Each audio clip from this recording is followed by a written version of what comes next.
Assalamualaikum warahmatullahi wabarakatuh. Salam damai sejahtera buat kita semua. Om Swastiastu, Namo Buddhaya, dan salam kebajikan. Saya Feby Mahendra Putra, Direktur Pemberitaan Tribun Network. Tribuners, saat ini saya berada di Kota Makassar, ibu kota Provinsi Sulawesi Selatan, dan tepatnya saya berada di Pantai Losari, Makassar.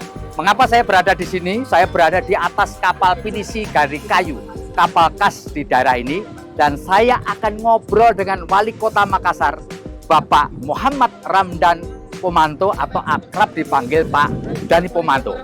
Dan wawancara akan kita lakukan di atas kapal ini sambil berlayar di sekitar Pantai Losari. Ayo kita ikuti ngobrol saya dengan Pak Dani Pomanto.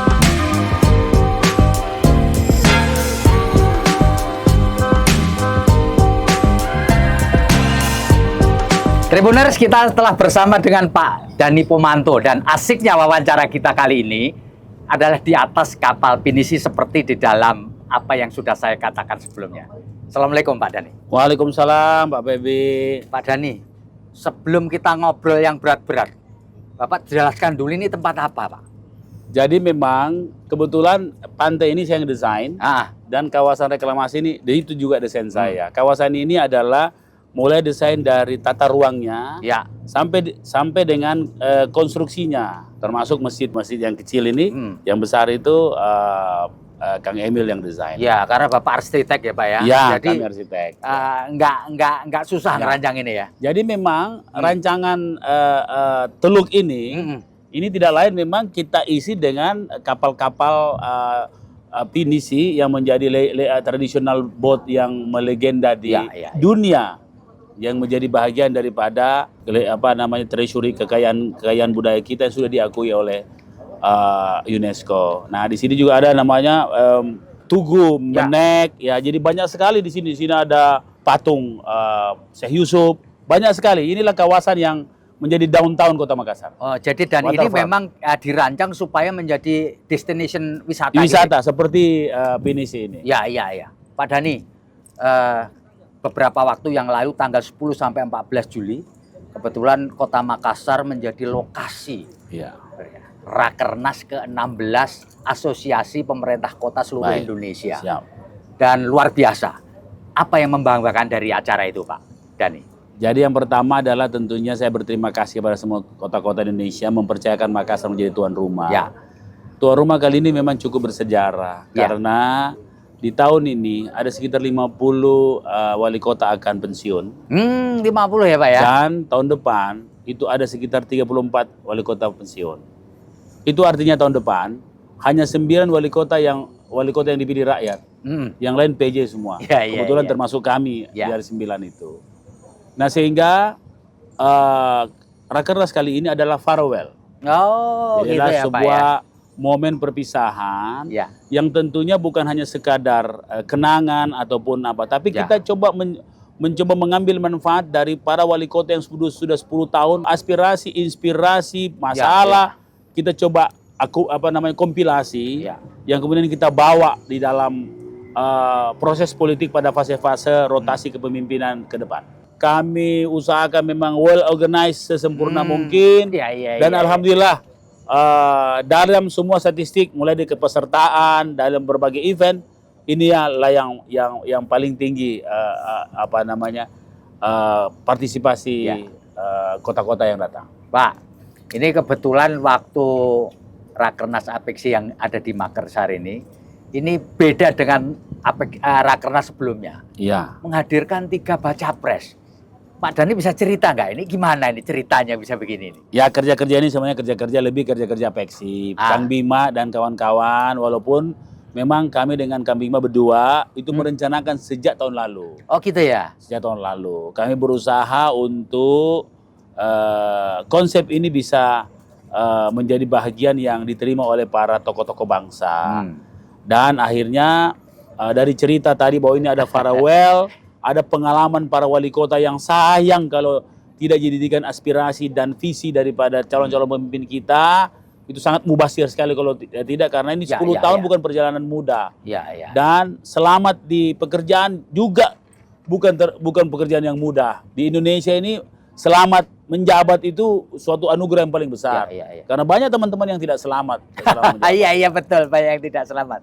Pak, bisa meyakinkan 3 tokoh ini untuk hadir kan nggak mudah, Pak. Bisa ceritakan, Kak, mengapa bisa sampai akhirnya 3 tokoh ini bersedia, Pak? Ya, jadi gimana ceritanya? Sekali lagi, memang teman-teman Apeksi yang lebih in charge di sini itu tidak lain adalah tokoh-tokoh yang kita lobby. Jadi misalnya dari 4 bulan sebelumnya, waktu Hari Otonomi Daerah, kami melobi ke Pak Ganjar. Kebetulan beliau hadir sebagai gubernur. Dan beliau mengatakan berminat. Kemudian sebagian teman-teman melobi Pak Prabowo. Nah, kalau 2 sudah mau, insya Allah Pak Anies datang. Akhirnya seperti itu. Jadi karena kan pasti ada yang merasa kalau tidak lengkap kan nggak enak. Kan semua kita undang. Pak, kalau boleh saya tahu, Pak. Kan itu kemudian seolah-olah Pak Bima Arya ini jadi penanya lah gitu ya. Jadi presenternya gitu ya.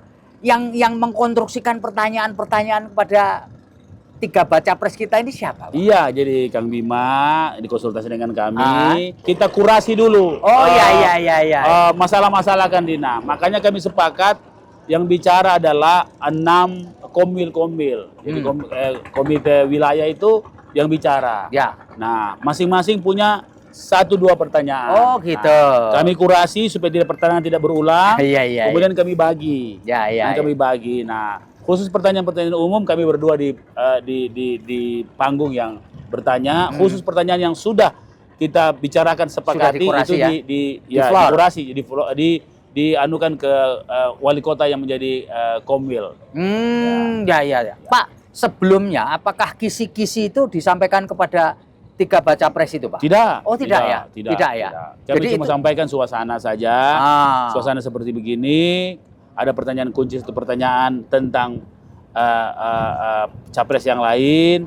Tidak lain adalah ada 2 misi kami. Pertama misi supaya kita low tension untuk jadi everybody happy untuk pilpres. Yang kedua pikiran-pikiran, pengalaman yang begitu mahal bagi wali kota kami coba sampaikan lewat pertanyaan-pertanyaan yang bisa dibawa menjadi atau diolah menjadi visi misi dari calon presiden. Jadi itu bukan settingan ya, Pak ya? Bukan. Asli ya, Pak ya? Asli.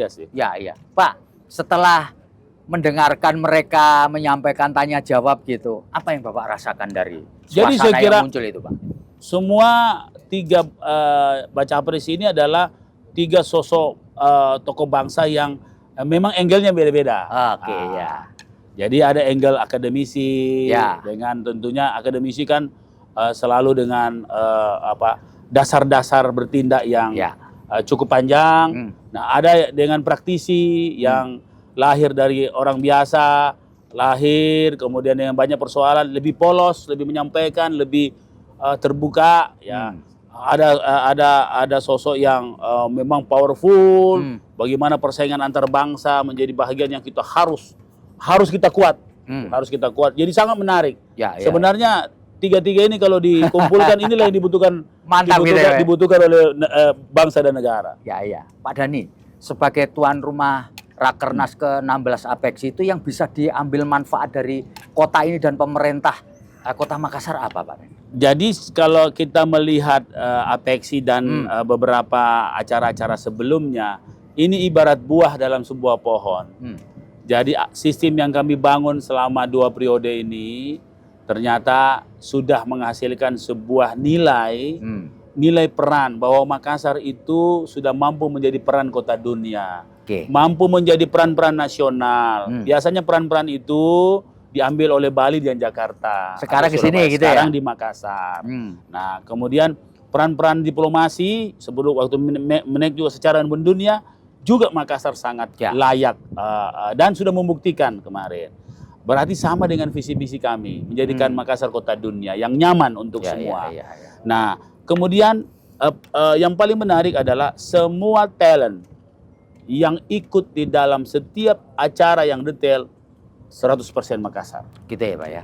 Dengan berbagai macam detail acara. Mulai dari MC-nya, penarinya, kemudian dari IO-nya, dari penyanyinya, semua dari Makassar. Jadi manfaatnya kembali ke warga Kota Makassar ya? Artinya kualitas apa yang telah dimiliki oleh Makassar, baik sumber daya manusia, baik mengorganize sebuah acara, baik misalnya tari-tarian yang anak SMP dan anak SD, itu sudah layak bisa dijual, sudah layak berproduksi, sudah punya competitiveness. Ya. Nah, insya Allah tanggal 3 Ya. kita akan dikunjungi oleh hampir 50 eselon 1 Singapura. 3 Agustus. 3 Agustus. Ah, Mereka apa itu, Pak, keliling acaranya? ASEAN, Mhm. tapi di Indonesia mereka keliling hanya ke Jakarta dan dan Makassar. Ah, Mereka tertarik soal, jadi dia mau diskusi langsung ya. dengan saya, kemudian dia ingin ke lorong wisata. Oh, gitu. Sebuah multi inovasi Ya, yang ya. sangat-sangat useful, Ah. baik bagi masyarakat dan menjadi laboratorium, live lab bagi banyak kota yang bisa melihat langsung bagaimana proses social cohesion terbentuk, bagaimana empowerment, bagaimana public engagement, bagaimana circular economy ada di situ. Pak, kalau boleh saya tanya nih, sepanjang Bapak mempersiapkan acara Apeksi dan ikut melobi lah tiket. Iya. Yang paling susah di lobi siapa, Pak? Jadi saya kira semua punya Karakter sendiri-sendiri. karakter gitu ya? sendiri-sendiri. Ya, jadi yang paling menarik adalah dinamika pada saat saya pakaikan pasapu. Pasapu itu topi khas Topi, ini, Pak ya? ya, topi. Ah, yang warnanya merah kan? Merah. Nah, yang pertama ada nanya kenapa Topinya warnanya, merah. bukan merah. Kenapa kayak seperti ini? Oh, Dia oke. yakin semua. Ada yang bertanya kenapa mesti merah? Karena warna saya itu bukan merah. Iya, iya, iya. Nah, saya jelaskan bahwa itu warna adat kita di sini. Ya, Oh. sebelum ada partai politik, Sultan Sanudin sudah pakai warna merah. Ya, ya, ya. Jadi tidak ada hubungan sama Tidak ada hubungan. Oh, gitu ya, Pak. Dan yang menarik, selama viral 1 minggu, semua walaupun tidak ada tanda bahwa itu di Makassar, tapi dengan topi yang para tokoh bangsa pakai, orang sudah tahu bahwa itu di Makassar. Ya, ya, ya. Jadi sebuah ikon baru yang kita coba tampilkan secara nasional dan internasional. Dan ini disoroti di internasional juga. Ya, ya. Nah, teman-teman di beberapa kedutaan besar menyampaikan Makassar menjadi titik penting politik Indonesia. Ya.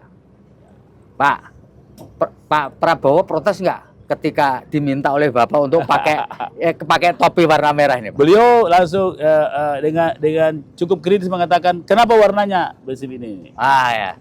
Saya kan bukan warna merah. Ah. Akhirnya saya dapat inspirasi, Pak, Bapak kan dulu baret merah. Oh iya, Kopassus Pak ya, baretnya merah. Jadi kan bukan berarti Bapak, nah, akhirnya beliau sangat berkenan dan sangat bersemangat untuk Ya, memakai ya, pasapu. ya, ya. Itulah nilai nasionalisme yang dimiliki oleh beliau. Luar biasa. Itu kan nasionalisme, Pak. Pak, itu topi itu yang dipakai oleh Hasanuddin ya, Pak ya? Iya, betul sekali. Bentuknya kayak gitu. Sama. Ya, ya. Kalau dia misalnya lurus, itu namanya patondro. Apa itu, Pak? Jadi sama topinya tapi beda namanya, Pak. Kalau dia lurus patondro. Ya. Kalau dia jatuh begini seperti Sultan Hasanuddin itu pasapu. Oh. Jadi yang kita anu adalah pasapu. Ya, ya, ya. Pasapu itu pendekar-pendekar. Ya, ya. Dan memang ketiga ini adalah pendekar. Pak Dhani, yang punya ide membagikan pasapu kepada para Itu urusan tuan rumah memang. Oh, itu Kita- urusan itu prerogatifnya tuan rumah. Ya? Panggung kita, judul, visi apa namanya, visi kota untuk pemimpin negeri itu kami yang Ya, bikin. ya. Kemudian tema-tema itu juga kami yang diskusi lah dengan Kang Bima. Ya, itu ya, Pak. Pak Dhani, nanti ini kota ini pasti akan setelah ini kan banyak dikunjungi oleh banyak ya. Tadi delegasi Singapura. Siapa lagi, Kak, Pak? Oh, banyak sekali sekarang saya dihubungi untuk event-event nasional internasional. Itu tandanya bahwa sekali lagi ini ibarat buah dari proses pembangunan, Ya, bukan hanya membangun ruang, tapi ini membangun ruang seperti ini, Ya. tapi juga membangun manusianya. Ya, Dan yang lebih penting adalah membangun cara berpikir untuk bisa menerima tamu, untuk bisa terbuka dan membuat tamu itu nyaman di Kota Makassar. Ya, ya, Dan itu sudah alhamdulillah, walaupun belum sempurna, tapi Makassar sudah pada posisi ini. Ya. Pak Dhani ini kan memasuki periode kedua ini ya. Ya. Pak, selama memimpin kota ini, Pak, apa yang bikin Bapak sangat bangga? Paling, Pak, di atas apa yang bikin?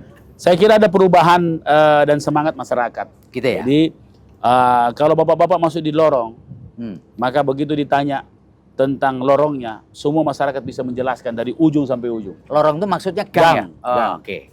Nah, dulu Untuk saya sebagai anak lorong juga, Ya. pada saat pertama saya jadi wali kota, pada saat orang ditanya tinggal di mana, maka anak lorong akan menundukkan kepala, minder, saya tinggal di lorong ini. Tidak ada kebanggaan. Coba Bapak tanya sekarang, Bapak tinggal di mana? Saya tinggal di lorong dengan sangat confident. Apalagi nama-nama lorongnya nama-nama kota dunia. Ada lorong Sydney, ada lorong Washington. Nah, itu memberi tanda bahwa mereka looking forward. Melihat ke depan, terus from local to global, dia tahu sini seperti apa atau ibu-ibu kota, dan mereka sepakati namanya itu. Sehingga juga teman-teman dari luar kalau datang, kalau misalnya ini ibu kota negara, di sini cuma lorong. Jadi agak nyombong sedikit. Ya. Pak, selain lorong kemudian mengangkat derajat lorong menjadi kebanggaan, apalagi yang bikin Bapak bangga sebagai legacy kepada kota ini, Pak? Legacy yang paling terasa adalah orang bangga menjadi orang Makassar. Oh gitu ya, Pak? Ya, di mana-mana pun berada, kalau ditanya dari mana, saya dari Makassar. Selama ini kalau dari mana, apalagi di televisi lagi ada keributan, di Makassar pasti orang menghindar. Tapi ya sekarang mereka bangga, mereka sadar bahwa orang Makassar sekarang sangat confidence dengan makanannya, itu sudah terbukti. Confidence dengan kotanya, dengan segala kekurangan dimiliki, dan confidence dengan pemerintahnya. Karena kita berhasil menjadi host dari berbagai macam event. Karena disitulah cerminan maju tidaknya sebuah kota di acara-acara yang sifatnya multi event seperti kemarin. Pak, apa yang masih menjadi PR yang Bapak harus kejar dalam waktu singkat? PR-nya apa yang? Iya, jadi yang paling mengkhawatirkan saya adalah sustainability-nya, keberlanjutan, dan racun yang paling besar adalah politik. Apa itu, Pak, maksudnya? Jadi keputusan-keputusan politik yang tidak bijak itu sangat berbahaya. Contoh, apa yang saya buat pada periode pertama, setelah 2 tahun saya nganggur untuk menunggu pilkada, maka semua kembali dari nol. Oh, mandek semua? Semua mati semua. Bukan mati, dimatikan. Oh gitu ya. Nah, itu persoalan utamanya ya. Sehingga memang kita harus mempersiapkan pemimpin-pemimpin yang memiliki visi dan lebih terbuka ke depan. Tidak ada sentimen-sentimen bahwa kalau ini A, kalau saya berkuasa harus bukan A. Saya sendiri melanjutkan apa pendahulu saya yang sudah bikin. Ya. Dulu ini dibangun zamannya Pak Ilham Sirajuddin. Saya memanfaatkan dengan baik. Saya desain ini. Nah, kebetulan semua waterfront itu desain saya waktu tata ruang. Jadi kalau ada komplain tentang waterfront, komplain ke saya. Tapi di luar waterfront itu sudah pendahulu-pendahulu saya. Nah, sehingga sustainability adalah hal yang paling meresahkan yang saya rasakan. Bagaimana ini dilanjutkan? Jangan kembali dari nol lagi. Itu ya Pak masalahnya. PR yang Bapak bangun. Pak, kalau boleh saya bertanya, Pak, sebagus-bagusnya pemimpin, pasti punya haters, Pak. Betul nggak? Betul. Betul nggak, Pak? Ya. Bapak, para hatersnya sekarang ini di zaman milenial sini adalah di sosial media. Iya. Bapak ngikuti nggak haters? Ikut. Saya lah yang pemilik haters terbesar. 21%. Iya. Orang lain cuma 6, 5. Nah, tapi saya melihat dalam bentuk yang lain. Gimana itu, Pak? Haters ini adalah cara mencintai yang keliru lah. Jadi dia mencinta tapi caranya tidak kurang informasi sampai akhirnya jadi benci. Jadi menariknya Pak, para haters inilah yang mengajari saya untuk kesabaran. Gitu ya. Para haters inilah yang mengajari saya jangan salah. Para haters inilah yang memberitahukan kalau saya ada kekurangan. Kita kadang-kadang walaupun lihat cermin, kita tidak tahu kekurangan kita apa. Untungnya ada para haters yang memberitahukan kekurangan kita. Jadi haters sejahat-jahatnya pasti punya guna juga. Dan kalau kita lihat sejarah, pada saat Nabi saja, Adam saja turun di bumi, punya 2 anak, ini juga akhirnya jadi haters satu sama lain. Rasulullah ya punya kaum jahiliyah yang membuat Rasulullah makin hari makin teruji. Nah, jadi seperti mobil harus diuji di bengkel. saya dapat bengkel gratis untuk menguji itu. Ya, karena 21% hater saya, dan saya selalu menyampaikan terima kasih kepada mereka. Kita menikmati aja, Pak. Dan hatersnya ini saya agak kejam-kejam. Ya, sampai hoax yang paling besar pun dilaksanakan. Tapi saya senyum-senyum saja karena alhamdulillah paling tidak kita banyak tabungan-tabungan lah di akhirat nanti. Pak, Bapak pernah berpikir nggak? Gue perkarakan aja lah haters yang sudah keterlaluan. Pernah berpikir nggak? Ya, memang banyak orang menyampaikan seperti itu. Ya. Kalau tidak, mereka tidak boleh belajar. Saya dianggap membiarkan itu sebuah proses pembodohan terhadap haters. Ya, kira-kira begitu. Mesti kita kecerdaskan dengan cara laporkan. Ya, saya lagi pelajari apa cocok atau tidak dengan jiwa saya. Cuma rasa-rasanya haters yang saya tidak laporkan itu hancur sendiri kok. Oh gitu ya? Iya, hancur sendiri. Iya. Pak, sebagai pejabat publik di negeri ini kan Bapak juga seorang politisi ya Pak ya? Siap.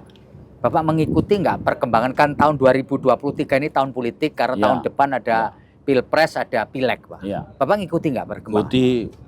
Dan menurut pandangan Bapak pribadi Pak, perkembangan perpolitikan kita di tingkat nasional maupun di tingkat lokal baik-baik saja atau bagaimana Pak? Ya, jadi dinamika memang setiap fase atau setiap titik rotasi kepemimpinan kan berbeda-beda karena suasana berbeda-beda. Dan saya kira kalau saya masih baik-baik saja. Jadi, wajar saja Pak ya? Wajar, karena ya sama seperti orang penari di atas panggung. Ada yang tarian ular, ada tarian buaya, ada tarian itu wajar-wajar saja. Tergantung penontonnya. Kalau penontonnya menikmati, ya saya kira sah-sah saja. Ya, cuma memang saya kira perlu ada bingkai NKRI yang harus kita jaga di situ. Kita ini kan demokrasi yang paling bebas. Ya. Di Amerika saja tidak sebebas kita. Dan saya kira Amerika sekarang ikut Indonesia sekarang. Dulu Amerika kan tidak begitu. Sekarang para calonnya juga benturan-benturan. Indonesia sudah dari dulu. Tapi ujung-ujungnya damai. Ujung-ujungnya damai. Nah, mereka tidak bisa damai karena antara dua partai Demokrat dan Republik itu betul-betul tidak akan pernah ketemu. Tapi di Makassar, walaupun sekeras di Indonesia sekeras apapun benturan, itu bisa bertemu dengan pelukan yang mesra. Dan tidak ada pembelajaran demokrasi sehebat Indonesia. Ya, hebatlah Indonesia, mudah-mudahan berjalan seperti itu. Pak Dhani dalam beberapa kesempatan mengatakan bahwa seseorang baik yang tidak mau masuk politik, maka akibatnya orang jahat lah yang akan jadi penguasa. Maksudnya apa sih Pak? Jadi ini politik kan kadang-kadang bagi orang-orang baik itu dianggap di situ tempat kebohongan, kotor gitu ya Pak. Di situ tempat kotoran, di situ tempat menghalalkan segala cara. Padahal dia tidak melihat bahwa dengan politik kolektivitas masyarakat ada di situ. Gitu ya. Jadi kita cuma sentuh satu titik semua, karena kebijakan-kebijakan politik itulah dirasakan oleh masyarakat. Maka sebenarnya makanya orang-orang baik harus sadar betul perjuangan yang paling baik itu adalah politik. Karena dengan politik kita bisa mengimplementasikan ayat suci Al-Quran yang mengatakan sebaik-baik manusia adalah yang bermanfaat bagi banyak orang. Nah, bagi banyak orang itu kalau tidak di politik, satu-satu kita datangi. Tapi dengan politik, satu kebijakan, seluruhnya sudah langsung. Kira-kira send grupnya lah. Dia send untuk grup. Kalau tanpa politik, dia send satu-satu. Capek ya. Sampai kapan? Dia tidak efektif. Itu selama niat kita baik. Pak Dhani, apakah Bapak juga punya obsesi, cita-cita, keinginan untuk dalam tanda petik naik kelas ke yang pasti Pak Febi, saya pasti berhenti jadi wali kota. Itu pasti. Itu pasti sudah. Persoalan lanjut atau tidak, pertanyaan itu sebenarnya ke masyarakat. Apa masyarakat mau atau pantaskah saya maju? Nah, tentunya ada tanda-tanda. Kalau masa depan itu kan tanda-tanda. Kalau masa lalu kan bukti-bukti. Alhamdulillah kami sudah punya bukti-bukti. Nah, tinggal tanda-tanda. Tanda-tanda itu bisa dilihat dari angka-angka survei. Kelihatannya tanda-tandanya ada. Pak, Bapak setuju nggak? Orang mengatakan bahwa menjadi pejabat publik, menjadi politisi di Republik ini mahal. karena mahal, maka ada peluang para pejabat publik kita, politisi kita itu melakukan fraud. Bapak percaya nggak dengan ada gium itu? Bisa, ya itu bisa terjadi dan terbukti terjadi. Kenapa? Karena berpikir ini dagangan politik. Ya. Kalau ada modal harus ada untung. Ya. Kalau seperti berpikir begitu, ini orang-orang yang tergelincir nantinya. Nah, kalau bicara tentang mahal itu relatif. Ya. Tapi yang jelas politik punya ongkos. Ongkos politik ada. Ongkos ya? politik pasti ada. Ya. Saksi mesti kita bayar. Ya. Tim harus punya harga. Survei harus kita bayar. Jadi pasti ongkos. Nah, makin luas ya makin berat, ongkosnya makin besar. Ya. Bukan berarti makin mahal. Ya. Besar bukan makin mahal, tergantung luasnya. Nah, maka dengan itu memang investasi politik, uang yang kita keluarkan jangan diharapkan dia kembali. Ya, Tapi ya. jadikan itu amal bakti kita kepada masyarakat, menjadi amal jariah kita. Insya Allah sebesar uang itu tidak dibayar di dunia, Ya, tapi ya. dibayar di akhirat. Ya, ya. Makanya saya enjoy. Enjoy, Ya, ya. Pak Feby bisa cek di Kota Makassar. Kalau saya urus-urus proyek atau jabatan, ada jual beli jabatan, bisa dilihat. Ya. Maka saya lah orang paling merdeka.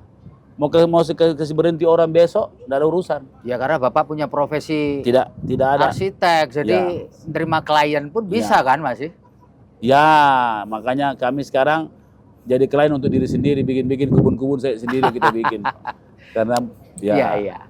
Pak, saya pernah mewawancarai sejumlah kepala daerah, bupati, wali kota, mereka mengatakan sebenarnya penghargaan kasarnya itu gaji dan pendapatan kepala daerah ini terlalu kecil, Pak. Benarkah seperti itu, Pak? benar. Gimana itu, Pak? Benar sekali. Tapi kan jangan dilihat gaji, lihat pendapatannya. Ya. Pendapatan cukup kok. Gaji kurang, pendapatan cukup. Oh, jadi gajinya memang kurang ya, Pak? Ya? Kurang. Kecil banget ya? Ya. Tapi pendapatannya cukup. Iya, kan ada honor, ada namanya biaya operasi. Ya halal loh ini, Pak. Ya, ini halal, legal ya, Pak? Ya? Legal ini. Ya. Tapi Bapak perlu nggak kita usulkan bahwa gajinya kepala daerah itu naik, Pak? Saya sebenarnya sepakat dalam hati, tapi saya malu mengungkapkan hal-hal begini, kurang bagus gitu tuh kepala daerah kalau mengungkapkan itu. Saya tidak pernah mengungkapkan itu. Tapi setuju dalam hati karena malu kita kalau maksudnya lebih banyak orang lebih susah dari kita kok. Ya. Itu ya, Pak ya? Iya, Pak. tapi saya malu mengungkapkan itu. Pak, di antara para kepala daerah ini ada statistik yang menyebutkan 300 sekian kepala daerah itu harus berhubungan dengan aparat penegak hukum. Pak, gimana sih pandangan Bapak supaya kita ini ya selamat lah, ya. Jadi kita membangun selamat gitu ya, berakhir dengan baik itu. Apa Pak kuncinya ini, Pak? Ini memang seperti pertanyaan telur sama ayam. Harus ada penelitian. Kenapa seperti itu kepala daerah? Oke. Apakah karena situasi? Ya. Apakah karena desakan? Ya. Dan apakah karena hobi? Nah, kalau karena hobi tangkap saja, Pak. Karena memang sudah rusak memang barang-barang ini. Dia hobinya memang seperti itu. Ya. Tapi ada situasi tertentu yang dialami yang saya kira hanya kepala daerah yang bisa menceritakan. Dia tidak punya kesanggupan tapi dituntut untuk sesuatu yang dia tidak sanggupi. Itu misalnya apa, Pak? Dia dituntut untuk melakukan sesuatu yang dia nggak sanggup itu apa? Ya, saya kira saya tidak usah jelaskan ini, tapi pasti semua kepala daerah tahu. Nah, pada persoalan-persoalan seperti itulah bersinggungan dengan hal-hal fraud tadi. Ya. Mestinya ini diteliti oleh para peneliti-peneliti paling canggih. Kenapa kepala daerah banyak tergelincir?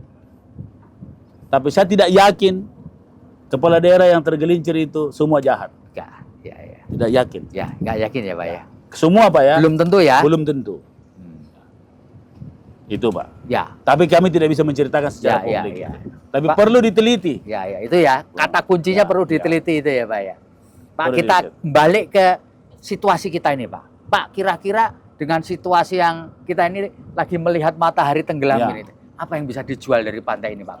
Di hari-hari ke depan ini. Ya, saya kira dalam kualitas sunset, pada saat beberapa waktu yang lalu, salah satu majalah Amerika menobatkan Makassar itu oleh Sunset Watcher, menyebutkan Makassar itu menjadi best 8 sunset in the world. Jadi 8 terbaik di dunia sunsetnya. Jadi ini nanti pemerintah kota atau siapapun nanti akan menambah fasilitas ini supaya ini nanti kita akan sementara tender. Tender ini akan ditata kembali pesisirnya. Ya, pesisirnya. Jadi kalau Mas Baby kemana-mana ke Singapura saja tidak ada downtown langsung begini. Ya. Marina Bay itu dinikmati sudah enclosed, tertutup. Ya. Ini kan terbuka dia. Ya. Dan untuk publik. Ya. Dan publik bisa menikmati. Ya. Tidak ada kota metropolitan yang masyarakatnya bisa menikmati pantai secara gratis. Ya. Jakarta mesti masuk Ancol. Bayar. Mesti bayar. Iya. Ini gratis. Gratis ya. Dan saya teringat ini Pak, model kayak gini tuh di tengah kota Bangkok itu kita bisa cruise sambil makan di gitu. River. River cruise. Tapi itu bedanya memang ini pantai laut di sana. Ya. Sungai.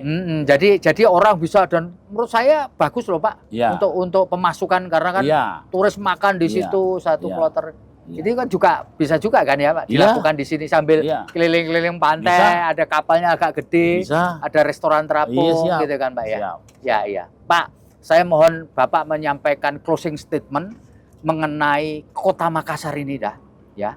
Dan Bapak kan masih punya waktu untuk menjadi pejabat publik di sini. Apa yang mau Bapak jadikan kota ini sebagai kota yang membanggakan di hari-hari ke depan, Pak? Ya. Kota Makassar dengan kemajuan yang dicapai hari ini bukan berarti tidak ada kekurangannya. Banyak sekali kekurangan. Masih banyak ya, Pak ya. Contoh soal kebersihan. Selama ini paradigma kebersihan kita adalah bagaimana petugas kebersihan bekerja dengan baik. Ya. Mesti diganti dengan bagaimana Makassar ini bersih karena masyarakatnya tidak buang sampah. Ya. Nah, ini semua harus menjadi bagian yang harus masih dalam proses perubahan perilaku. Yang kedua, kita punya begitu banyak lorong-lorong, sekarang sudah 2.000 lorong yang sudah dengan baik, dengan tertata dengan baik atas inisiatif masyarakat. Saya berharap si lorong-lorong itu berproduksi. Semua kaki-kaki lima di pinggir jalan masuk di lorong. Dan lorong insya Allah menjadi bagian ruang-ruang ekonomi kita. Nah, sehingga secara struktur SMI-nya, small medium enterprise ini, UMKM, ini menjadi suatu jejaring yang kuat. Yang kita namakan BULO, Badan Usaha Lorong. BULO itu adalah bambu. Bambu kalau digabung menjadi sesuatu jaringan yang kuat. Nah, saya berharap sisa masa jabatan saya itu saya kerjakan. Karena terbukti di Makassar memperkuat ekonomi mikro itu adalah pondasi yang sangat kuat membangun ekonomi makro. Fungsi-fungsi kita, positioning kita sebagai hub itu ekonomi makro. Tapi ekonomi mikro kita mulai dari lorong-lorong sehingga Gini rasio Kota Makassar makin hari makin dekat. Dan kemiskinan makin hari makin turun walaupun pengangguran tetap 2 digit. Kenapa? Ini risiko sebuah kota tempat urban.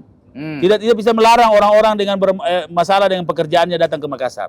Tapi yang jelas kemiskinan di Makassar makin hari makin turun. Banyak masalah masuk, tapi kemiskinan menurun.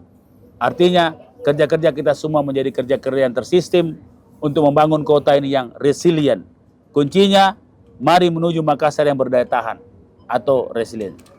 Baik Tribuners, luar biasa kita ngobrol dengan Pak Dhani Pomanto, wawasannya jauh ke depan, dan moga-moga apa yang menjadi cita-cita Pak Dhani Pomanto itu bisa terlaksana dan menjadi legacy yang bisa dinikmati seluruh warga Kota Makassar sampai kapanpun. Saya Febi Mahendra Putra pamit undur diri. Assalamualaikum warahmatullahi wabarakatuh. Salam damai sejahtera buat kita semua. Om Santi Santi Om, Namo Buddhaya, dan sekali lagi mampir ke Kota Makassar, jangan lupa bahagia.